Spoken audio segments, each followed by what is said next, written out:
October మాసంలో ధనుస్సు రాశి జాతకులకు అంటే ధనుస్సు రాశిలో జన్మించినటువంటి వారికి గోచార ఫలితాలు ఎలా ఉన్నాయో తెలుసుకుందాం. ధనుస్సు రాశి వారికి ఈ మాసంలో ముఖ్యంగా చంద్రుడిని మినహాయించి 8 గ్రహాలు, అందులో సూర్యుడు 17వ తారీఖు వరకు కన్యా రాశిలో సంచరిస్తున్నాడు. తదనంతరం తులారాశిలోకి ప్రవేశిస్తున్నాడు. కుజుడు 27వ తారీఖు వరకు తులారాశిలో సంచరిస్తూ తదనంతరం వృశ్చిక రాశిలోకి ప్రవేశిస్తున్నాడు. బుధుడు 24వ తారీఖు వరకు తులారాశిలో సంచరిస్తున్నాడు. తదనంతరం వృశ్చిక రాశి. గురువు 18వ తారీఖు వరకు మిథున రాశిలో సంచరిస్తున్నాడు. తదనంతరం కర్కాటక రాశిలోకి ప్రవేశిస్తున్నాడు. శుక్రుడు 9వ తారీఖు వరకు సింహరాశిలో సంచరిస్తూ 9 నుండి మాసాంతం వరకు కూడాను కన్యా రాశిలో ఉంటున్నాడు. శని మీనరాశిలో సంచరిస్తున్నాడు. రాహువు కుంభరాశిలో సంచరిస్తున్నాడు. కేతువు సింహరాశిలో సంచరిస్తున్నాడు. ఈ విధంగా ఈ 8 ముఖ్యమైనటువంటి గ్రహాల యొక్క రాసులు ఉన్నాయి. అయితే ఇవి ఈ 8 గ్రహాలు ధనుసు రాశి వారికి ఏ ఏ స్థానాలలో ఉన్నాయి అనే విషయాన్ని మనం చూసినట్టయితే, సూర్యుడు దశమ ఏకాదశ స్థానాలలో సంచరిస్తున్నాడు. బలీయంగా అనుకూలమైనటువంటి ఫలితాలను ఇవ్వబోతున్నాడు. కుజుడు 11వ స్థానంలో ఉన్నాడు. కుజుడు కూడాను అనుకూలంగా ఉన్నాడు. బుధుడు ఏకాదశ ద్వాదశ స్థానాలలో సంచరిస్తున్నాడు, అనుకూలంగా ఉన్నాడు. గురువు 18వ తారీఖు వరకు 7వ స్థానంలో అనుకూలంగా ఉన్నాడు. 18 నుండి 8వ స్థానంలోకి ప్రవేశిస్తున్నాడు. 8వ స్థానము ప్రతికూలమైనటువంటి ఫలితాలను ఇస్తుంది. ఇక శుక్రుడు అనుకూలంగా ఉన్నాడు. 9వ స్థానంలో సంచరిస్తున్నాడు. 9వ తారీఖు వరకు అనుకూలంగా ఉన్నాడు. తదనంతరం 10వ స్థానంలోకి ప్రవేశిస్తున్నాడు. 10వ స్థానంలో కొంత ప్రతికూలమైనటువంటి ఫలితాలను ఇస్తాడు.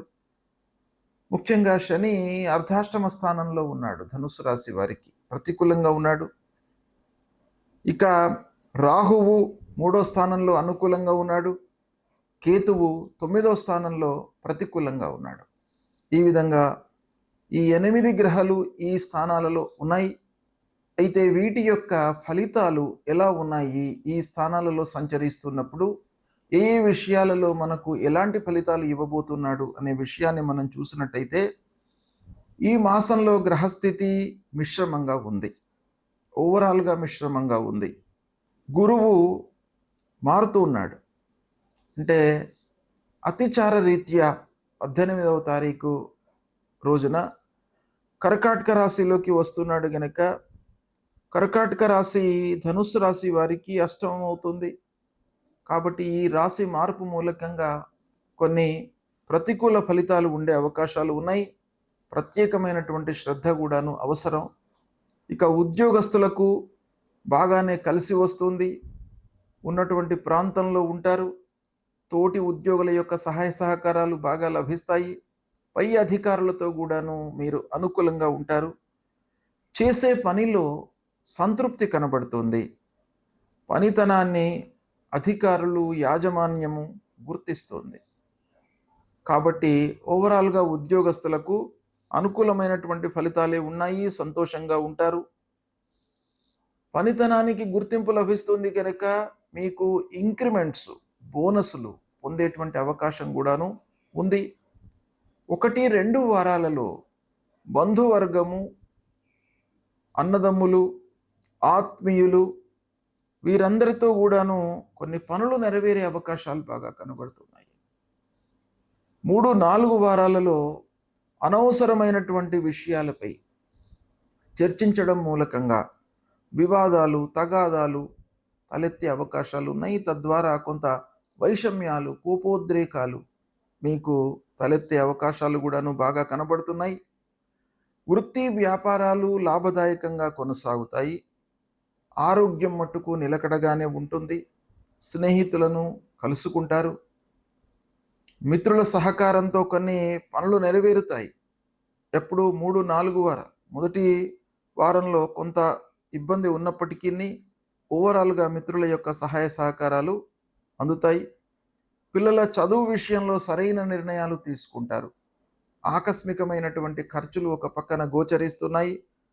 తద్వారా ఏమవుతుంది, ముఖ్యమైనటువంటి పనులు కొన్ని వాయిదా పడే అవకాశాలు ఉన్నాయి. కోర్టు కేసుల్లో అనుకూల ఫలితాలు ఉన్నాయి. వివాదాలకు దూరంగా ఉండడం మంచిది. కొన్ని సాహసించి మీరు నిర్ణయాలు తీసుకుంటారు. తద్వారా కూడాను కొన్ని అనుకూలమైనటువంటి ఫలితాలు గోచరిస్తున్నాయి. ఓవరాల్గా మనం చూసినట్టయితే శని అర్ధాష్టమ స్థానంలో ఉన్నాడు. 18 తర్వాత అష్టమ స్థానంలోకి బృహస్పతి ప్రవేశిస్తున్నాడు. కనుక మీరు ఆకస్మికంగా ఖర్చులు సంభవించే అవకాశాలు ఉన్నాయి. ఆకస్మికంగా కొన్ని విషయాలలో ఆటంకాలు తలెత్తుతాయి. కనుక వీటన్నిటినీ దృష్టిలో పెట్టుకొని నియంత్రించుకోవడము, ఖర్చులను నియంత్రించుకోవడము, ప్రారంభించేటువంటి పనులను ఆచితూచి ఆలోచించి వ్యవహరించడము చాలా మంచిది. అయితే పనులను బాగా ఆలోచించి ప్రారంభించే అవకాశాలు కూడాను గురువు మూలకంగా ఉన్నాయి ప్రారంభంలో. ఏదేమైనప్పటికీ ఈ గ్రహస్థితి మూలకంగా ఈ విశ్లేషణను మీరు బాగా జాగ్రత్తగా తెలుసుకొని ఆలోచించి నిర్ణయాలు తీసుకున్నట్టయితే శని గురువుల యొక్క ప్రభావము మీకు తగ్గే అవకాశాలు ఉంటాయి.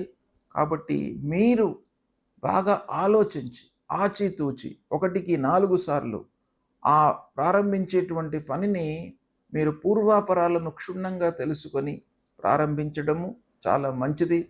దీన్ని మీరు అనుసరించండి, మంచి ఫలితాలను పొందుతారు. సూర్యుడు, అంగారకుడు, గురువు, శని, రాహువు, కేతువు ముఖ్యమైనటువంటి గ్రహాలు గనక ఈ గ్రహాలు ప్రతికూలంగా సంచరిస్తున్నప్పుడు ప్రతికూల ఫలితాలు మనకు ఉంటాయి.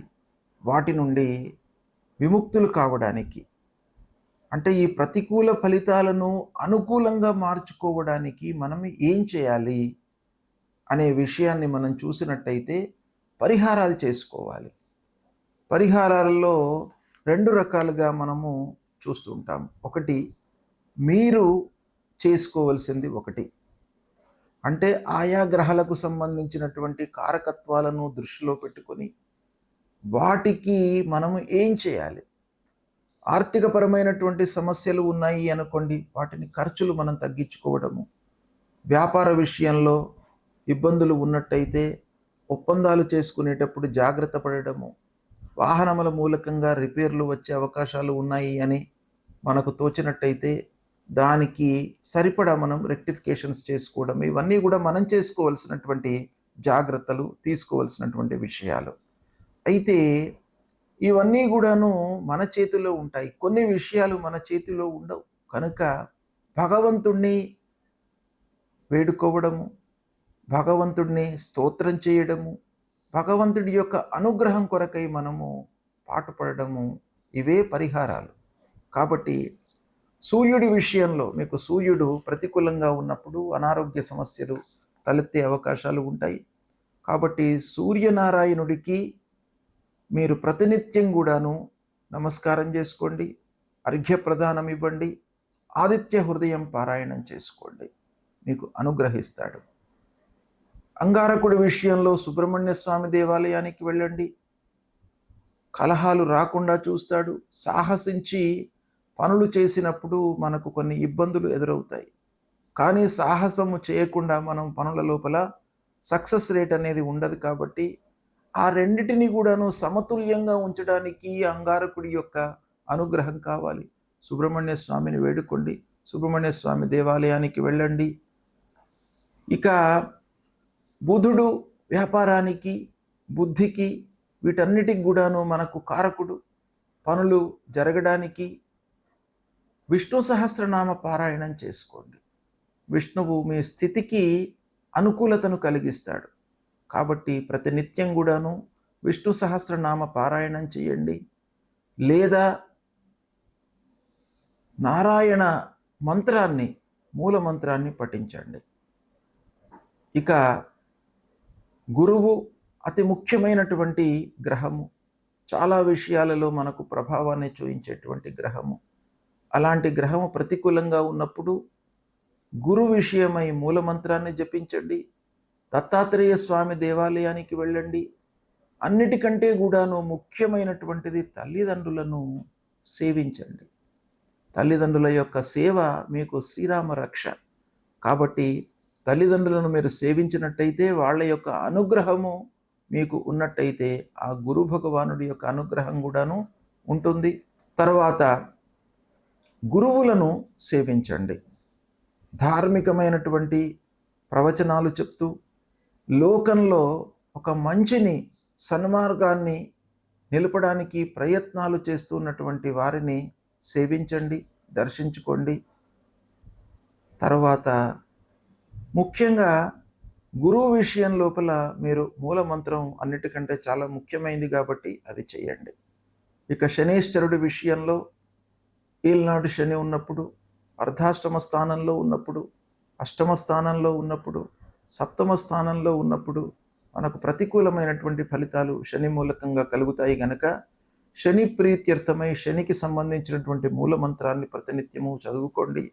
ఆంజనేయ స్వామి దేవాలయానికి వెళ్ళండి, 3 ప్రదక్షిణాలు చేసుకోండి, హనుమాన్ చాలీసా చదవండి. శనీశ్వరుడికి సంబంధించినటువంటి స్తోత్రాన్ని పారాయణం చేసుకోండి. నవగ్రహ స్తోత్ర పారాయణాన్ని చేయండి. ఈ విధంగా చేసినట్టయితే శని ప్రభావము తగ్గుతుంది. ఇక రాహు కేతువుల ప్రీత్యర్థమై అమ్మవారి దేవాలయానికి వెళ్ళండి, అమ్మవారిని సేవించండి. దుర్గామాత యొక్క అనుగ్రహం మూలకంగా రాహు ప్రభావం తగ్గుతుంది.